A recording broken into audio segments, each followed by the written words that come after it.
Bonjour tout le monde, bienvenue une fois de plus, c'est Chansan Gonga Georges.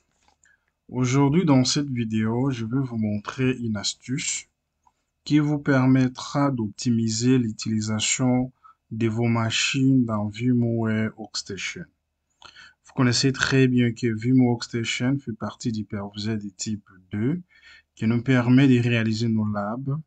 Si vous n'avez pas assez de matériel, alors je pense en utilisant ça, vous pouvez vraiment réaliser vos labs que vous voulez.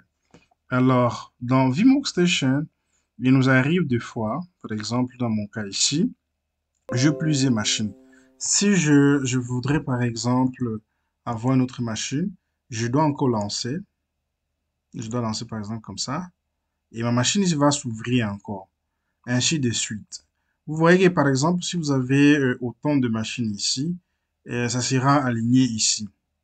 Vous verrez que lors de l'utilisation, ça ne sera pas vraiment optimisé parce que vous êtes obligé de naviguer sur chaque onglet pour arriver sur la machine en question. Mais aujourd'hui, je vais vous montrer cette astuce, ce mode qui est caché toujours dans VMware Workstation, qui vous permet, au lieu d'avoir les machines alignées comme ça, sous format de fenêtre, mais cette fois-ci, la machine sera réduite ici. On la verra à partir d'ici. Alors, cette fonctionnalité, c'est ce qu'on appelle le mode init. Le mode init qui vous permet de réduire, d'optimiser. Ça veut dire, vous pouvez, jusqu'à autant de nombre de machines que vous en avez, vous pouvez les lancer au lieu d'avoir toutes les machines alignées comme ça, mais la machine sera réduite et vous pouvez accéder à des programmes. Alors, comment ça fonctionne? La première des choses, avant de pouvoir l'activer, vous devez vous rassurer que vous avez déjà installé les tools, tous ceux qui vont avec VMware Workstation. Vous savez que les tools nous permettent de faire les glisser-déposer entre la machine physique ainsi que la machine virtuelle. Moi, de mon côté, j'ai déjà installé. Je peux faire un clic droit. Je viens que c'est déjà installé les tools. Alors, ça ne sert à rien que je puisse réinstaller. Alors, si ça n'est le cas, parce que ça va de pair. Sans cela, ça ne peut pas marcher. Alors, dès que je fais ça, j'irai maintenant sur le mode unit ici. Je clique. Et quand je clique, j'aurai cette fenêtre qui me dira, OK, voilà, la machine est passée maintenant en mode init. Et quand j'arrive ici, quand je suis ici, vous verrez que ça s'affiche, la machine est là. Et ce qui m'intéresse, à partir d'ici, je peux accéder directement au programme qui a sur ma machine virtuelle. S'il y avait même d'autres applications, je peux accéder à partir d'ici.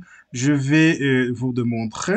Je suis sur la machine, j'arrive ici, je clique, je vais me dire tout programme. Et tout programme qu'on me montre ici, ce sont des programmes qui sont installés sur ma machine virtuelle. À titre d'exemple, je vais lancer la calculatrice. Ça s'ouvre. Donc, toutes les opérations que je ferai, ça, rassurez-vous que je n'utilise pas ma calculatrice de ma machine physique, mais j'utilise la calculatrice de ma machine virtuelle. Je peux y revenir encore. Je peux encore revenir. Vous verrez que je peux accéder sur le PC. Et quand j'accède sur le PC, on me montre même la partition. Je peux m'aller jusqu'au niveau du bureau. Vous voyez que avec ce mode, vous allez optimiser l'utilisation.